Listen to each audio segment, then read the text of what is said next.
రామగుండంలో సింగరేణి ప్రాంతం మీ అందరికీ తెలిసిందే. తర్వాత సింగరేణి కార్మికులకి ఇల్లు కట్టుకోవడానికి 76 జీవో ప్రకారంగా 18,000 పట్టాలు ఇచ్చారు.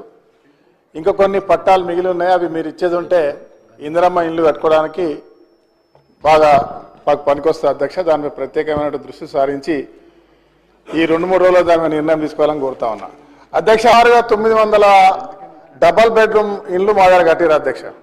2 మండలాల్లో, ఒక అర్బన్లో. దురదృష్టం ఏంటంటే సబ్మర్జ్ కింద ఉన్న ల్యాండ్లో కట్టడం జరిగింది. ప్రతిసారి గోదావరి పొంగినప్పుడల్లా అవన్నీ మునుగుతా ఉన్నాయి. అవి కూడా పూర్తి కాలేదు. డోర్లు లేక, కిటికీలు లేక, అసలు అలాట్ చేసి 4 సార్లు డాలేసి వాళ్ళు 4 సార్లు పేదలకు ఇయ్యలే.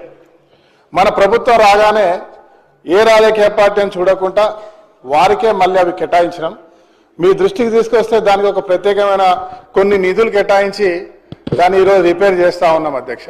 అయితే అక్కడ పూర్తిగా నడవడానికి కూడా రోడ్స్ లేవన్నా అదొకటి చూడాలి.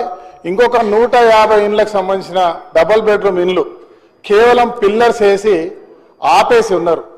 అది కనుక ఇచ్చేది ఉంటే ఒక నడి సిటీలో ఉంటుంది. నిజమైన పేదవారు దాదాపు 150 మందికి దాన్ని ఇదివరకే గుర్తించడం జరిగింది. మీరు స్వయంగా అన్ని జిల్లాలకు, అన్ని నియోజకవర్గాలకు వచ్చి మా ఇందిరమ్మ ఇండ్లు ఇచ్చే కార్యక్రమం పెట్టినా ఇప్పటివరకు రామగుండం మీరు రాలేదు. దయచేసి రామగుండానికి రావాలి. రామగుండం చాలా ప్రత్యేకమైనటువంటి ఒక లేబర్ 35,000 మంది కాంట్రాక్ట్ లేబర్స్ నివసించేటువంటి ప్రాంతం. చాలా బీదరికంతో ఇండ్లు కట్టుకోవడానికి ఇండ్ల స్థలం ఉండదు అధ్యక్ష. ఆడ సింగరేణి వ్యవస్థ భూమియో, ఎన్టీపీసీదో, లేకుంటే జెన్కోదో, ఆర్ఎస్ఎల్దో ఉంటుంది. మీరు దయచేసి సింగరేణి డిపార్ట్మెంట్తో, భట్టి గారితో, మా ఇన్ఛార్జ్ మినిస్టర్ గారు ఉన్నారు, వారికి కూడా మీకు కూడా పూర్తి అవగాహన ఉన్నది.